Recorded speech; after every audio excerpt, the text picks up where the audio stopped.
बिल्कुल, हमारी बिल्ली हमारी म्याऊँ वाली सूरत-ए-हाल है। सरेंडर डॉक्यूमेंट पर जब आप दस्तखत करते हैं, जब आप अपनी खुदी को बेच देते हैं, जब आप अपने थोड़े से मुफाद के लिए कॉम्प्रोमाइज़ेज़ शुरू कर देते हैं, तो फिर आपके ही लाए हुए बच्चे, आपके ही सपोर्ट पे कायम होने वाली हुकूमत, आपकी बैसाखियों पर खड़ी हुकूमत के लोग आपको ही खरी-खरी सुनाना शुरू कर देते हैं।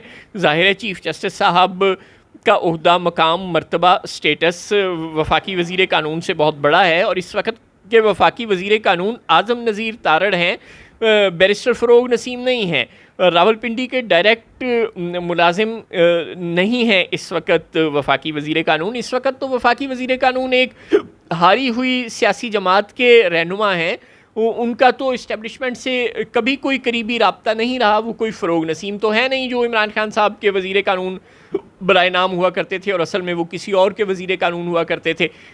लेकिन इसके बावजूद अपने आज़म नज़ीर तारड़ साहब को इस कदर जोश खिताबत चढ़ा हुआ है कि वो फरमा रहे हैं कि मुल्क की सिमत का तयन चीफ़ जस्टिस ने नहीं, पार्लिमान ने करना है। भाई कौन सी पार्लिमान? वो पार्लिमान जो चीफ़ जस्टिस की बैसाखियों पर खड़ी है, वो पार्लिमान जिसे बल्ले का निशान छीनने से लेकर आज तक चीफ़ जस्टिस के बेशुमार फ़ैसलों और इलेक्शन कमीशन को बेशुमार मनमानियाँ कर देने की खुली छूट जो चीफ़ जस्टिस की वजह से मिली हुई है, उस बैसाखी पर खड़ी है। वरना तो इस पार्लियामेंट में आपको जो 2/3 अक्सरियत से 13 नंबर्स की कमी तकलीफ़ दे रही है, आपके पास तो सादा अक्सरियत भी नहीं थी।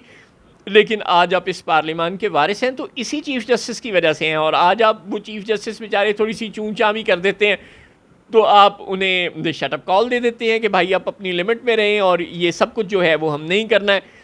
मतलब आपने उन्हें आईनी अदालत का सरबराह ठीक है 3 साल के लिए बनाना है या सुप्रीम कोर्ट का सरबराह अगले 3 साल के लिए मज़ीद बनाना है, लेकिन इसका मतलब ये तो नहीं यार कि आप उनकी इज़्ज़त ही करना छोड़ दें। ये मत भूलें कि उन्हीं के एहसान और उन्हीं के मरहून मिन्नत आप अपनी कुर्सियों पर हैं। थोड़ा सा हथौला ही रख लें।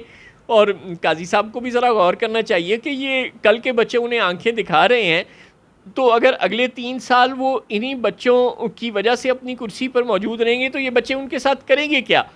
ये ठीक है कि जब उनकी कुर्सी मजबूत हो जाएगी तो फिर वो भी शायद इनके साथ बहुत कुछ करें। मतलब अभी ज़ाहिर है गैब का हाल तो हमें नहीं मालूम, लेकिन ज़ाहिर है पाकिस्तान में ऐसे ही होता है। मगर अभी तो कम से कम बच्चे बहुत आंखें दिखा रहे हैं चीफ साहब।